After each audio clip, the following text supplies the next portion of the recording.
मन सलिमल मुस्लिमून मिन लिसानिही व यदिही सदक़ रसूलुल्लाह सल्लल्लाहु तआला अलैहि वसल्लम। जिस तरीके से मैं पढ़ाऊँ मेरे साथ मिलकर बआवाज़ बुलंद पढ़े। अस्सलातु वस्सलामु अलैका या रसूल अल्लाह, अस्सलातु वस्सलामु अलैका या हबीब अल्लाह, अस्सलातु वस्सलामु अलैका या नबी अल्लाह, अस्सलातु वस्सलामु अलैका या नूर अल्लाह, सल्लल्लाहु तआला अलैहि वसल्लम।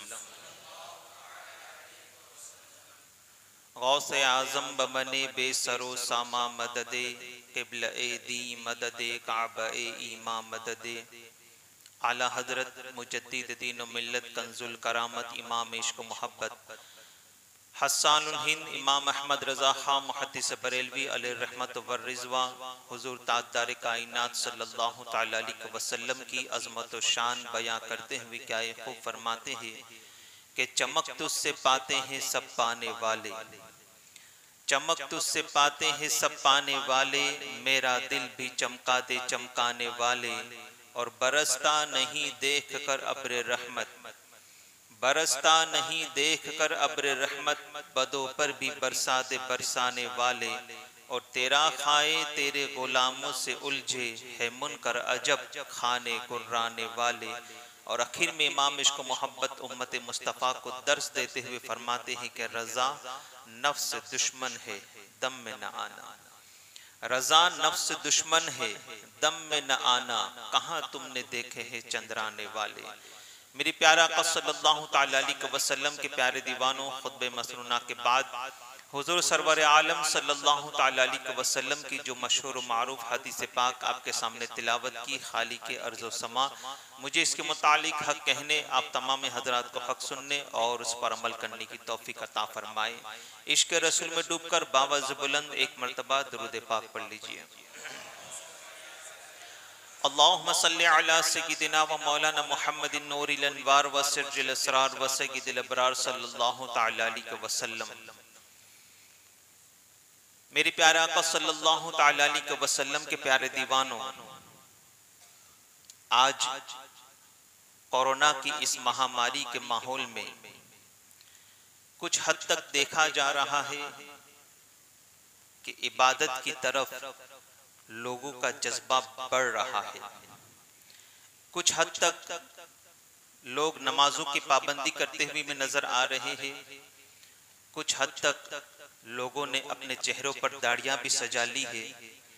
कुछ हद तक लोग कुरान मुक़द्दस की तिलावत की तरफ भी लोगों का जज्बा बढ़ रहा है। कुछ हद तक देखा जाता है कि लोग दुरूद पाक की कसरत भी करते हुए नजर आते हैं। कुछ हद तक मस्जिद की तरफ कशा कशा जाना, नमाजें पढ़ना, इसका भी शौक लोगों के अंदर नजर आ रहा है। इसी तरीके से इल्म दीन सीखने का जज्बा भी लोगों के अंदर नजर आ रहा है। काबिल तारीफ है इंसान, ये सब कुछ तो कर रहा है, मगर काबिल अफसोस बात यह है कि इंसान सब कुछ कर रहा है, मगर एक इंसान दूसरे इंसान की कद्र करना भूल गया। आज एक इंसान के दूसरे इंसान को जिस तरीके से रिस्पेक्ट देनी चाहिए थी, आज एक इंसान को दूसरे इंसान को जिस तरीके से इज्जत देनी चाहिए थी, आज एक इंसान के दूसरे इंसान की जिस तरीके से कद्र करनी चाहिए थी, आज एक इंसान के दूसरे इंसान का जिस तरीके से दिल खुश करना चाहिए था, उनकी दिलजोई करनी चाहिए थी, आज ये सारी चीजें हमारे मुआशरे से, हमारी सोसाइटी से, हमारे मोहल्लों से, हमारे घरों से खत्म होती नजर आ रही है। हालांकि रसूल आज़म सल्लल्लाहु तआला अलैहि वसल्लम की बारगाह में जब सहाबी किराम ने अर्ज किया था, अय्युल इस्लाम खैर या रसूलल्लाह सल्लल्लाहु तआला अलैहि वसल्लम, कौन सा इस्लाम बेहतरीन है, या यूं कहिए कि रसूल आज़म सल्लल्लाहु तआला अलैहि वसल्लम की बारगाह में सहाबा किराम ने यूं अर्ज किया था कि या रसूलल्लाह सल्लल्लाहु तआला अलैहि वसल्लम, इस्लाम कबूल करने के बाद सबसे बेहतरीन अमल कौन सा है? तो रसूल आज़म सल्लल्लाहु तआला अलैहि वसल्लम ने यही तो जवाब दिया था कि जो मुसलमान अपनी जबान और अपने हाथ से दूसरे मुसलमान को तकलीफ न पहुंचाए, वो अमल इस्लाम कबूल करने के बाद सबसे बेहतरीन अमल है और वो मुसलमान सबसे बेहतरीन मुसलमान है। आज हम कसरत से नमाज पढ़ने वालों को बेहतरीन समझते हैं, आज हम कसरत से नवाफिल पढ़ने वालों को बेहतरीन समझते हैं, आज हम कसरत से कुरान मुकद्दस की तिलावत करने वाले को बेहतरीन समझते हैं, आज हम कसरत से दुरूद पाक पढ़ने वाले को बेहतरीन समझते हैं, आज हम इस्लामी शिआर दाढ़ी अपने चेहरे पर सजाने वाले को बेहतरीन समझते हैं, आज हम इस्लामी लिबास पहनने वालों को बेहतरीन समझते हैं। तो इससे इनकार नहीं है, इबादतों का मामला अपनी जगह पर। बेशक नमाज़े और नवाफिल ये सारी चीजें अगर बंदा अल्लाह व रसूल की रजा के लिए करता है तो अल्लाह ताला उसका दुनिया में भी अज्र देगा, आखिरत में भी अज्र देगा।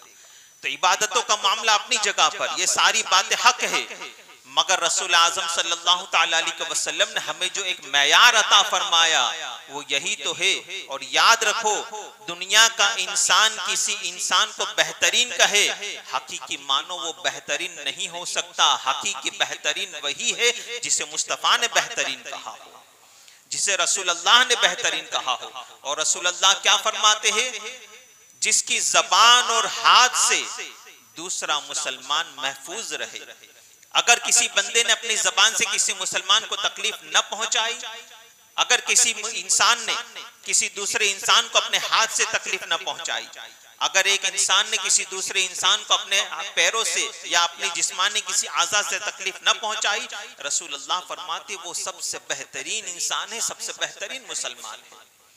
ताजदार कायनात सल्लल्लाहु ताला अलैहि वसल्लम के शहदाइयों, आप गौर फरमाए कि आज एक बंदा मस्जिद में आता है नमाज पढ़ने के लिए, मस्जिद में आकर बड़ा ही झुक झुक कर वो बंदा नमाज पढ़ता है। मस्जिद में आने के बाद बड़ी ही आजिजी और इनकिसारी से नमाज पढ़ता हुआ नजर आता है। मस्जिद में आने के बाद एक बंदा आंखें बंद कर करके नमाज पढ़ता है, धीरे धीरे नमाज पढ़ता है।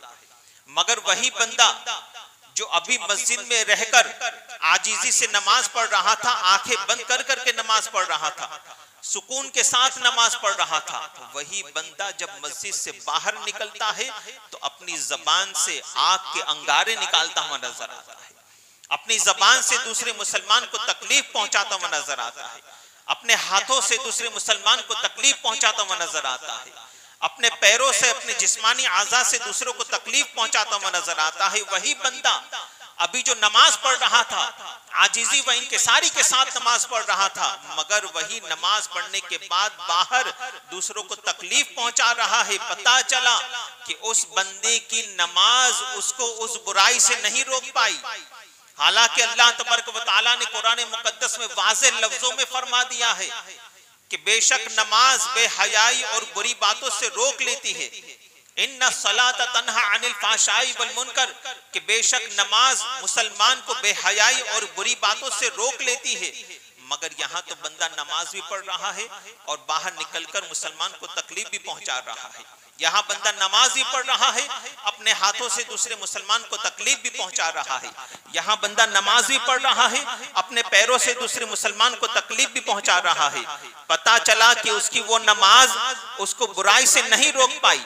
और जानते हो रसूलुल्लाह सल्लल्लाहु अलैहि वसल्लम ने इसके मुतालिक क्या इरशाद फरमाया?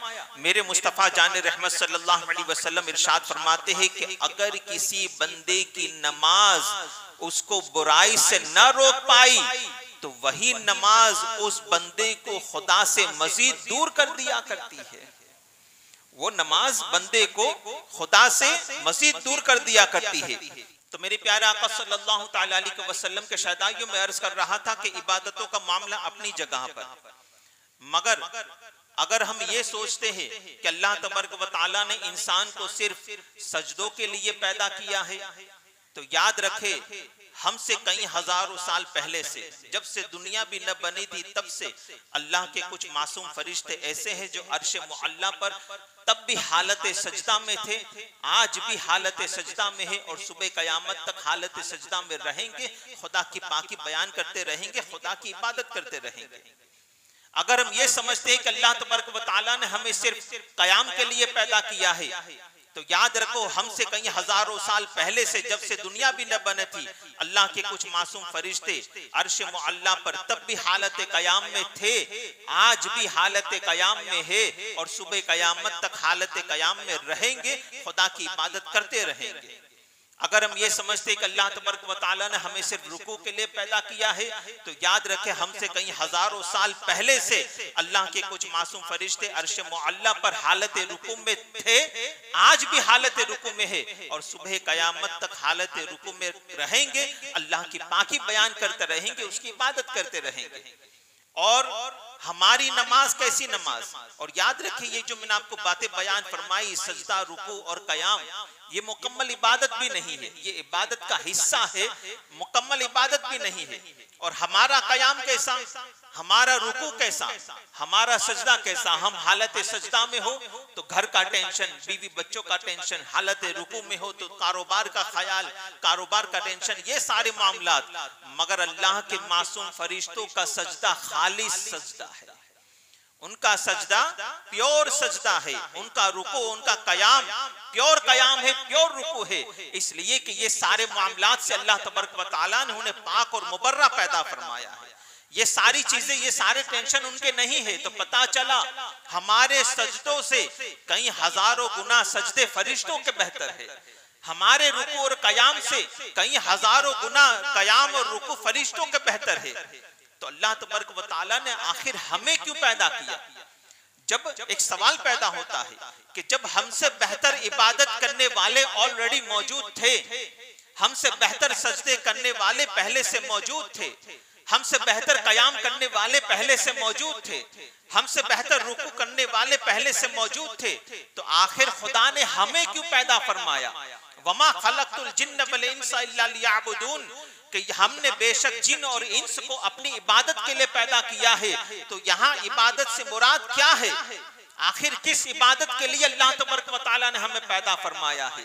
तो ताजदार कायनात सल्लल्लाहु तआला अलैहि वसल्लम के शहदाइयों, अल्लामा इकबाल इसका जवाब देते हुए नजर आते हैं कि दर्द दिल के वास्ते पैदा किया इंसान को, दर्द दिल के वास्ते पैदा किया इंसान को, वरना इबादत के लिए कुछ कम न थे कर्रो बयां।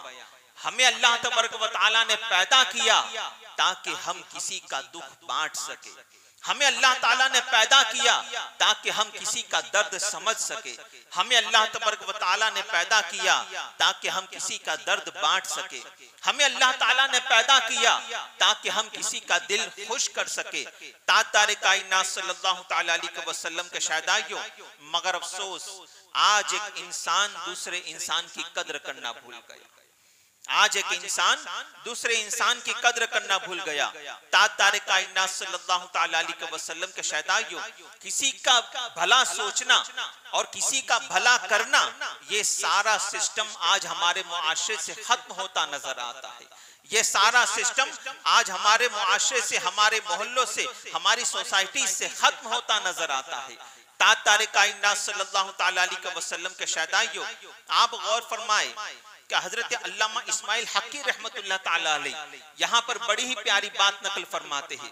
आप फरमाते हैं कि हजरत जिब्रील अमीन अलैहिस्सलातु व तस्लीम और अल्लाह के मासूम फरिश्ते अल्लाह तबारक व तआला की बारगाह में हाजिर होते हैं और अर्ज करते हैं कि पाक परवरदिगार, हमें जमीन पर जाने की इजाजत दे ताकि जो हमसे बेहतर इबादत करते हैं हम उनसे मुलाकात करना चाहते हैं। गौर फरमाइए आप, ये कौन कह रहा है? अल्लाह के मासूम फरिश्ते कह रहे हैं। अल्लाह के मासूम फरिश्ते जो गुनाहों से पाक है, पाक और मुबर्रा पैदा किए गए, वो अल्लाह के मासूम फरिश्ते क्या कह रहे हैं? ए पाक परवरदिगार, हमें जमीन पर जाने की इजाजत दे ताकि हम तेरे उन बंदों से मुलाकात करें जो हमसे बेहतर इबादत करते हैं, हमसे बेहतर। अब ये कौन सी बेहतर इबादत है जो फरिश्ते नहीं कर पाते, इंसान कर रहा है? ये कौन सी इबादत का यहाँ पर जिक्र हो रहा है कि जिसकी वजह से फरिश्ते हमसे मुलाकात करना चाहते हैं, हम हमारा दीदार करना चाहते हैं? वो कौन सी इबादत है? तो हजरत अल्लामा इस्माइल हक्की रहमतुल्लाह ताला अलैह बड़ी ही प्यारी बात नकल फरमाते हैं। आप फरमाते हैं कि अल्लाह तबारक व तआला ने फरिश्तों को खाने और पीने से पाक पैदा फरमाया है। अल्लाह ताला ने फरिश्तों को खाने और पीने से पाक पैदा फरमाया है, मगर बज़ाहिर अल्लाह के मासूम फरिश्ते या हजरत जिब्रील अमीन अलैहिस्सलातु व तस्लीम बज़ाहिर अपने बर्तन का लुकमा, अपने हिस्से का लुकमा उठाकर किसी को खिला तो नहीं सकते, इसलिए कि वो इस चीज से पाक पैदा किए गए। मगर ए इंसान, ये तौफीक खुदा ने तुझको अता फरमाई कि तू अपने हिस्से में से थोड़ा सा खाना खाकर अपने हिस्से का थोड़ा सा खाना किसी भूखे को खिला सके। ये अल्लाह ने तुझको तौफीक अता फरमाई। इसी तरीके से हजरत अल्लामा इस्माइल हक्की रहमतुल्लाह ताला अलैह फरमाते हैं कि अल्लाह के मासूम फरिश्ते जो है वो लिबास से पाक पैदा किए गए। चूंकि वो नूरी फरिश्ते हैं इसलिए उनका लिबास भी नूरी है। बज़ाहिर वो अपना लिबास उतारकर किसी को पहना नहीं सकते, मगर ए इंसान, ये तौफीक भी अल्लाह ताला ने तुझको अता फरमाई कि तू बज़ाहिर अपने जिस्म का तो नहीं, मगर तेरे कबट में जो बेशुमार लिबास पड़े हैं उन लिबासों में से कुछ हिस्सा तो किसी गरीब को अता कर दे, किसी नंगे को कपड़ा पहना दे। बज़ाहिर अल्लाह तबारक व तआला ने फरिश्तों को हाथ अता नहीं फरमाए हैं, वो जिस्म जिस्मानियात से पाक पैदा किए गए।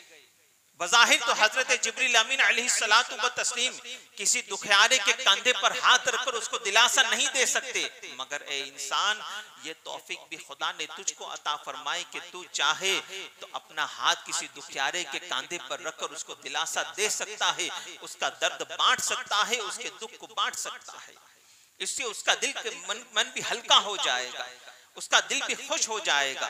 ताजदार कायनात सल्लल्लाहु ताला अलैहि वसल्लम के शहदाइयों, मगर आज ये सारी चीजें हमारे मुआशरे में नजर नहीं आ रही है। आज ये सारी किसी का भला करना, एक इंसान दूसरे इंसान की कदर करना भूल गया। और जानते हो आप, हकीकी मानों में तो इंसान किसे कहते हैं, पहले ये सुन लीजिए, इंसान किसे कहते हैं। ताजदार कायनात सल्लल्लाहु ताला अलैहि वसल्लम के शहदाइयों, काबिल गौर बात है ये, और गौर से सुनना ये बात, और रश्क करो अपनी किस्मत पर कि अल्लाह तबारक व तआला ने जब कायनात को पैदा फरमाया तो क्या कहा, कुन कहा, है ना। खुदा ने जब कायनात को पैदा किया तो कुन कहकर पैदा किया, कुन हो जा, फयकुन हो गई। अल्लाह ताला ने हर चीज, कायनात का जर्रा जर्रा जो मौला ने पैदा फरमाया है और कायनात की हर चीज जो खुदा ने पैदा फरमाई है वो कुन कहकर पैदा फरमाई। अल्लाह अकबर। मगर जब हजरत इंसान को पैदा करने की बारी आई, जब इंसान को बनाने की बारी आई, तो खुदा चाहता तो इंसान को भी कुन कहकर पैदा कर सकता था, और खुदा अगर कहता तो बेशक इंसान भी पैदा हो जाता, मगर सारी कायनात बनाई कुन कहकर।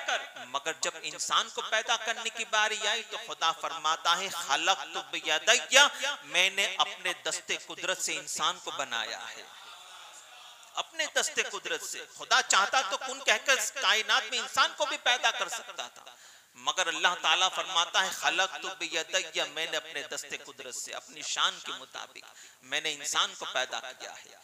ताजदार कायनात सल्लल्लाहु ताला अलैहि वसल्लम के शहदाइयों, आप जानते हो जब अल्लाह तबारक व तआला ने हजरत आदम अला नबीना व अलैहिस्सलातु व तस्लीम का मुजस्समा तैयार फरमाया, जब आपका जसद खाकी तैयार हुआ, आपका पुतला बनाया गया, तो शैतान को जब पता चला कि अल्लाह तबारक व तआला अशरफुल मखलूकात का ताज फरिश्तों, अल्लाह तबारक व तआला अशरफुल मखलूकात का ताज इंसान के सर पर रखने वाला है, अल्लाह ताला अपना खलीफा इंसान को बनाने वाला है, तो शैतान जो कि उस वक्त फरिश्तों का सरदार था, फरिश्तों का उस्ताद था, वो फरिश्तों के साथ आया और आदम अलैहिस्सलाम के इर्द गिर्द चक्कर मारने लगा और देखने लगा कि आखिर देखा जाए कि इनके अंदर ऐसी तो क्या खास बात है जिसकी वजह से अल्लाह तबारक व तआला ने इन्हें अशरफ कहा है। आखिर ऐसी तो क्या बात है जिसकी वजह से अल्लाह तबारक व तआला ने इन्हें अपना खलीफा बनाया है, देखा जाए। तो वो चक्कर लगाने लगा, चक्कर मारने लगा। मेरी प्यारे आका सल्लल्लाहु ताला अलैहि वसल्लम के शहदाइयों, फिर वो शैतान कहता है, जो उस वक्त मुअल्लिम मलकूत था, फरिश्तों का उस्ताद था, वो कहता है कि मैंने आदम का पुतला देखा, सर के बालों से लेकर पैरों के नाखून तक देखा, इसमें तो सुराख ही सुराख नजर आ रहे हैं। कोई ऐसी खास बात तो नजर नहीं आ रही है कि जिसकी वजह से कहा जाए कि अल्लाह ताला ने इस वजह से इनको अपना खलीफा बनाया, इस वजह से अल्लाह ताला ने इनको खिलाफत का ताज अता फरमाया, अशरफ कहा। कोई ऐसी बात तो नजर नहीं आ रही। फरिश्ते कहते हैं कि हम भी यही सोच रहे हैं कि अल्लाह ताला ने इनको अपना खलीफा क्यों बनाया, मगर जब बनाया है तो कोई खास बात तो जरूर होगी, बनाया है तो कोई खास बात तो जरूर होगी। फिर शैतान चक्कर मारने लगा। चक्कर मारने के बाद कहता है कि मैंने बड़े गौर से देखा कि इस पुतले के अंदर कोई ऐसी खास बात तो नजर नहीं आ रही, मगर हाँ, क्या कहता है फरिश्ता वो शैतान, मगर हाँ उसके सीने में बाईं जानिब एक पेटी है, उस पेटी के अंदर तो मेरी नजर नहीं पहुंच रही, शायद इंसान की कामयाबी का राज यही पेटी है, शायद इंसान की कामयाबी का राज यही पेटी है। और ए मुसलमानों, ए इंसानों, उस पेटी को आज आप और हम दिल कहते हैं, और बेशक इंसान का दिल ही इंसान के लिए सब कुछ हुआ करता है। इंसान का दिल ही इंसान के लिए सब कुछ हुआ करता है। अगर आप ये समझते हैं कि अल्लाह तबारक व तआला ने हमें अशरफुल मखलूकात का ताज इसलिए अता फरमाया कि हमारे पास दो आंखें हैं, तो याद रखे दो आंखें तो कुत्ते की भी हुआ करती है, और इस मामले में, देखने के मामले में तो वो हमसे बाजी मार गया कि हमको अंधेरे में कुछ नजर भी नहीं आता, वो तो अंधेरे में भी देख लिया करता है। अगर हम ये समझते हैं कि नाक होने की बुनियाद पर अल्लाह ताला ने हमें अशरफुल मखलूकात का ताज अता फरमाया है, तो याद रखें नाक तो कुत्ते की भी हुआ करती है, और नाक के मामले में भी वो हमसे बाजी मार गया कि हम करीब की भी सूंघ नहीं सकते, वो तो बड़े दूर की सूंघ लिया करता है। अगर हम ये समझते हैं कि मोटा जिस्म होने की बुनियाद पर अल्लाह ताला ने हमें अशरफुल मखलूकात का ताज अता फरमाया, तो हमसे मोटा जिस्म तो हाथी का है। अगर हम ये समझते हैं कि लंबा कद होने की बुनियाद पर अल्लाह ताला ने हमें अशरफुल मखलूकात का ताज अता फरमाया, तो हमसे लंबा कद तो ऊंट का हुआ करता है। अगर हम ये समझते हैं कि बहादुर होने की बुनियाद पर खुदा ने हमें अशरफुल मखलूकात का ताज अता फरमाया, तो हमसे बहादुर तो शेर नजर आ रहा है। तो पता चला न नाक होने की बुनियाद पर, न आंख होने की बुनियाद पर, न मोटा जिस्म होने की बुनियाद पर, और ना ही लंबा कद होने की बुनियाद पर, और ना ही बहादुर होने की बुनियाद पर अल्लाह ताला ने हमें अशरफुल मखलूकात का ताज अता फरमाया है, बल्कि अशरफुल मखलूकात का ताज खुदा ने इंसान को इसलिए अता फरमाया कि अल्लाह ताला ने इंसान के सीने में बाईं जानिब दिल रखा है, बाईं जानिब दिल रखा है। ताजदार कायनात अलैहिस्सलातु व तस्लीम के शहदाइयों, दिल अगर सवार लो तो फरिश्तों से भी ऊंचे हो जाओ, और अगर दिल बिगड़ जाए तो कुत्ता भी हमसे बाजी मार जाता है, कुत्ते से भी बदतर हमारी जिंदगी है। यहाँ पर बात दिल के बिगड़ने और संवरने की है, यहाँ पर बात हमारी जो है वो दिल के बिगड़ने और संवरने की है। ताजदार कायनात सल्लल्लाहु तआला अलैहि वसल्लम के शहदाइयों, और जानते हो आप, यहाँ पर बड़ी प्यारी बात नकल करना चाहता हूँ, बड़ी प्यारी बात आपको बताना चाहता हूँ। मेरे प्यारे आका सल्लल्लाहु तआला अलैहि वसल्लम के शहदाइयों, आज इंसान का दिल जो है, इंसान का दिल जो है, वो एक मोमिन का दूसरे मोमिन के दिल में कीना नजर आ रहा है। आज मुसलमान का कीना हमारे दिल में, मुसलमान के लिए बुग़्ज़ हमारे दिल में, मुसलमान के लिए जेलसी हमारे दिल में, मुसलमान के लिए नफरत हमारे दिल में। और फिर मुसलमान कहता है कि यार इतनी नमाजें पढ़ता हूँ, दुआएं करता हूँ, मगर फिर भी मेरी दुआ कबूल नहीं होती। याद रखो, जब तक कि हमारा दिल पाक और साफ न होगा इन सारी चीजों से, नफरतों से, कीने से और बुग़्ज़ से, ये सारी चीजों से जब तक कि हमारा दिल साफ न होगा, वहां तक हमारा कोई सजदा हमें फायदा नहीं दे सकता, हमारा कोई सजदा हमें, कोई इबादत हमें फायदा नहीं दे सकती। ये तो ऐसी ही बात हो गई कि एक मर्तबा एक मौलाना साहब के पास एक शख्स मसला पूछने के लिए आया, कहने लगा कि हुजूर मेरे कुएं के अंदर कुत्ता गिर के मर गया है, क्या किया जाए, क्या मेरे कुएं का पानी पाक रहा या नापाक हो गया? तो मौलाना ने मसला बताया कि आपके कुएं का सारा के सारा पानी नापाक हो गया, आपको आपके सारे कुएं का पानी निकालना पड़ेगा। वो शख्स अपने कुएं के पास पहुंचा, लोग लगा दिए गए और सारा के सारा कुएं का पानी उसने निकाल दिया, यहाँ तक कि जमीन कुरेद कुरेद कर भी उसने पानी निकाल दिया। और उसके बाद उसने कुएं के अंदर नया पानी भरा, और नया पानी भरने के बाद उस कुएं के अंदर से एक गिलास लेता है और कहता है कि जिस मौलाना ने मुझे मसला बताया था, मैं सोचता हूं कि इस कुएं के नए पानी का बिस्मिल्लाह भी, यानी इसकी शुरुआत भी उस मौलाना से की जाए। वो गिलास लेकर हजरत के पास पहुंचा, कहने लगा कि हुजूर, आपके बताए मसले के मुताबिक मैंने सारा का सारा पानी निकाल दिया है, अब नया पानी मैंने भर दिया है, तो मैं चाहता हूं कि ये नए पानी का इफ्तिताह आपसे हो जाए, ये नए पानी की शुरुआत आपसे हो जाए। मौलाना ने जब अपने हाथ में गिलास लिया, गिलास के अंदर कुछ बाल नजर आए। मौलाना ने कहा कि चलो अपने कुएं के पास मुझे ले जाओ। गौर से सुनना, मौलाना ने कहा अपने कुएं के पास मुझे ले जाओ। जब वो शख्स कुएं के पास, अपने कुएं के पास जब मौलाना को लेकर गया, हजरत ने जब कुएं के अंदर झांक कर देखा तो कुत्ता वैसा के वैसा अंदर ही मौजूद था। वो शख्स से मौलाना कहते हैं कि तुमने कुत्ता क्यों नहीं निकाला? कहा हजरत आपने तो कहा था सारा पानी निकाल दो, कुत्ता निकालने की बात कब हुई थी? मौलाना कहते हैं कि नादान, कुत्ता अंदर रहने पर तू अंदर कुत्ता कुएं के अंदर रहने दे, उसके बाद 1000 बार पानी डाल और 1000 बार पानी निकाल, तेरा कुआं उस वक्त तक पाक नहीं हो सकता जब तक कि इस कुत्ते को तू बाहर न निकाल दे।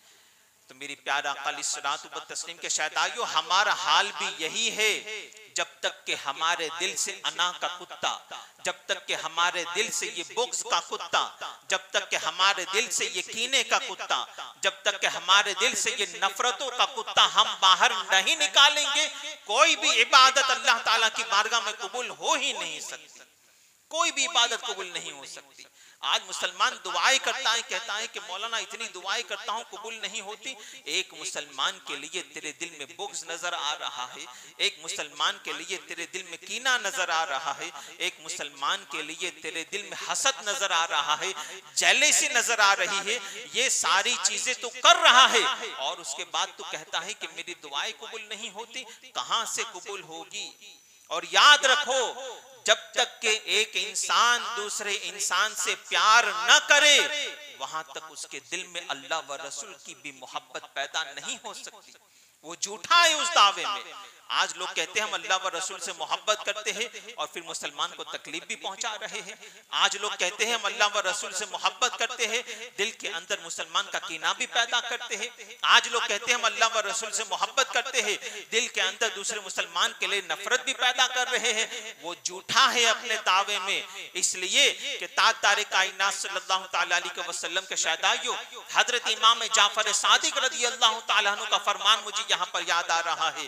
इमाम जाफर सादिक रज़ी अल्लाह तआला अन्हु फरमाते हैं कि जमीन पर जितने जर्रात हैं, गौर से सुनना, आप फरमाते हैं जमीन पर जितने जर्रात है, सिर्फ एक मोहल्ले की बात नहीं की आपने, सिर्फ एक स्टेट की बात नहीं की आपने, सिर्फ अहले बड़ौदा या अहले गुजरात की बात नहीं की और सिर्फ इंडिया की बात नहीं की। फरमाते पूरी रुए जमीन पर जितने जर्रात है उससे कई गुना ज्यादा खुदा तक पहुंचने के लिए रास्ते हैं। क्या फरमाते हैं? जमीन पर जितने जर्रात है उससे कई ज्यादा खुदा तक पहुंचने के लिए रास्ते हैं और खुदा तक पहुंचने का सबसे आसान रास्ता यह है, किसी मोमिन का दिल खुश कर दो, खुदा तुम्हें अपने कुर्ब की दौलत से नवाज देगा। किसी मोमिन का दिल खुश कर दो, खुदा तुम्हें अपना कुर्ब अता फरमा देगा, खुदा तुम्हें अपनी नजदीकी अता फरमा देगा। हो सकता है खुदा अपनी विलायत तुम्हें अता फरमा दे। मोमिन का दिल खुश कर दो। आज एक मुसलमान दूसरे मुसलमान को तकलीफ पहुंचा रहा है, आज एक इंसान दूसरे इंसान को तकलीफ पहुंचा रहा है। ताज-ए कायनात सल्लल्लाहु तआला अलैहि वसल्लम के शहदाइयों, आज घर घर में नफरतों का माहौल है, आज मोहल्ले मोहल्ले में नफरतों का माहौल है। भाई की सगे भाई से बन नहीं रही है, बाप बेटे की नहीं बन रही है, मियाँ बीवी की नहीं बन रही है। आज घर घर में नफरतें हैं और नफरतों के शोले भड़क रहे हैं। ताज-ए कायनात अलैहिस्सलातु व तस्लीम के शहदाइयों, आज एक मुसलमान दूसरे मुसलमान से मिलता तो है, बज़ाहिर वो मुस्कुराता है, मगर उसके दिल के अंदर उसी मुसलमान के लिए नफरतों के शोले भड़क रहे होते हैं। जानते हो आप, ये भी कयामत की निशानियों में से एक निशानी है कि रसूलुल्लाह सल्लल्लाहु तआला अलैहि वसल्लम ने इरशाद फरमाया था कि आखिर जमाने में दो मुसलमान आपस में मिलेंगे, बज़ाहिर वो मुस्कुराएंगे, एक दूसरे से हाथ भी मिलाएंगे, मगर उनके दिल में एक दूसरे के लिए नफरतें होगी, उनके दिल में एक दूसरे के लिए कीना होगा, उनके दिल में एक दूसरे के लिए बुग़्ज़ होगा। तारे कायनात सल्लल्लाहु तआला अलैहि वसल्लम ने इरशाद फरमाया, हदीस पाक का मफ़हूम है कि उनकी कोई भी इबादत बल्कि उनकी कोई भी नमाज अल्लाह ताला अपनी बारगाह में कबूल नहीं फरमाएगा जब तक कि एक मोमिन अपने दिल को दूसरे मोमिन के कीने से पाक न कर ले। ये रसूलुल्लाह का फरमान है, ये मेरे मुस्तफा का फरमान है। मगर आज एक इंसान दूसरे इंसान को तकलीफ पहुंचा रहा है। आज एक मुसलमान दूसरे मुसलमान को, हालांकि जानते हो रसूलुल्लाह सल्लल्लाहु अलैहि वसल्लम ने क्या फरमाया, मेरा आका अलैहिस्सलातु व तस्लीम की आदत करीमा कैसी थी आप देखें। एक मर्तबा मेरा आका अलैहिस्सलातु व तस्लीम सहाबे किराम के साथ मस्जिद नबी शरीफ में बैठे हैं। अचानक एक शख्स आया, मस्जिद नबी शरीफ में पेशाब करने लगा। अब सहाबे किराम, हजरत उमर फारूक आजम का जलाल तो मशहूर है, तलवार निकाल ली और गैज़ो गज़ब में उसके पास जाने लगे कि मेरा आका अलैहिस्सलातु व तस्लीम ने उमर फारूक आजम को रोक दिया कि रुक जाओ, उससे पहले पेशाब कर लेने दो। क्या फरमाया मेरे मुस्तफा ने, उससे पहले पेशाब कर लेने दो। आज साइंस भी कहता है कि अगर बीच पेशाब में से अगर किसी को उठा दिया जाए तो उसकी बड़ी से बड़ी बीमारी उसको लाहिक होने का अंदेशा है। तो मेरी प्यारा काली सलातु व तस्लीम ने फरमाया उससे फारिग हो लेने दो, मस्जिद में है। मगर फिर भी सरकार ने फरमाया फारिग हो लेने दो। जब वो फारिग हो चुका और जब वहां से भागने लगा, सरकार की अंदाज देखो, मेरे आका का हुस्न अखलाक देखो। सरकार फरमाते डरो नहीं, तुम्हें मारा नहीं जाएगा, इधर आओ एक बात कहनी है, इधर आओ एक बात कहनी है। ताजदारे कायनात सल्लल्लाहु अलैहि वसल्लम ने इरशाद फरमाया कि सुनो, ये घर अल्लाह का घर है, मस्जिद है, यहाँ पर नापाकी नहीं की जाती, यहाँ पर पेशाब नहीं किया जाता।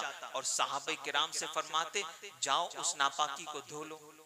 देखे अंदाज तबलीग, देखे मुस्तफा जाने रहमत सल्लल्लाहु अलैहि वसल्लम का, जिसने गुनाह किया था उसको समझा रहे हैं और जो गुस्से में आ गए थे उनसे कह रहे हैं जाओ उसको साफ कर लो।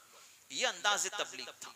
चाहते तो मुस्तफा जाने रहमत भी बदला ले सकते थे, चाहते तो सरकार उसे झिड़क सकते थे, उस पर गुस्सा हो सकते थे, मगर नहीं, सरकार सल्लल्लाहु अलैहि वसल्लम ने हमें यहाँ पर सबक दिया कि भूल हर किसी से हो सकती है, मगर उसका सॉल्यूशन फौरन गुस्सा करना नहीं बल्कि समझाना है, समझाना है। तारे कायनात सल्लल्लाहु अलैहि वसल्लम के शहदाइयों, मगर आज हम यही कर रहे हैं। एक मुसलमान दूसरे मुसलमान को झिड़क रहा है, एक मुसलमान दूसरे मुसलमान को गाली दे रहा है और फिर कहते हैं कि मैं फलाना वजीफा भी कर रहा हूँ मगर कारोबार में बरकत नहीं होती, फलाना अमल भी कर रहा हूँ मगर घर में खैर व बरकत नहीं होती। कहाँ से होगी मुसलमानों, कहां से होगी? दूसरा मुसलमान जब तुमसे नाराज है, तुम्हारा पड़ोसी तुमसे नाराज है, तुम्हारा सगा भाई तुमसे नाराज है, तुम्हारे सगे रिश्तेदार जब तुमसे नाराज है, तो बताओ घर में खैर बरकत कैसे हो सकती है? हमारे लिए आज से सबसे पहला वजीफा यही होना चाहिए कि हम प्यार बांटे लोगों में, मोहब्बतें बांटे लोगों में, लोगों का दुख दूर करने की कोशिश करे, लोगों का दर्द बांटने की कोशिश करे। ताजदारे कायनात सल्लल्लाहु तआला अलैहि वसल्लम की यही सुन्नत अजीमा है।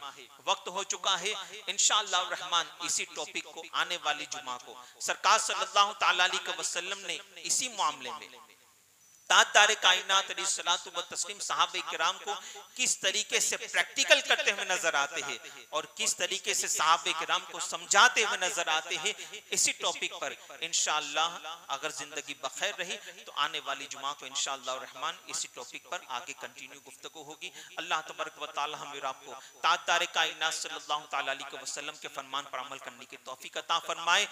अल्लाह तबारक व तआला हमारे दिलों को मुसलमान के कीने से, बुग़्ज़ से और हसद से पाक रखे और अल्लाह तबारक व तआला हमारे दिलों में मोमिनीन के लिए मोहब्बत पैदा फरमाए। अस्तगफिरुल्लाह रब्बी मिन कुल्लि ज़ंबि व अतूबु इलैहि। अस्सलामु अलैकुम व रहमतुल्लाहि व बरकातुहू।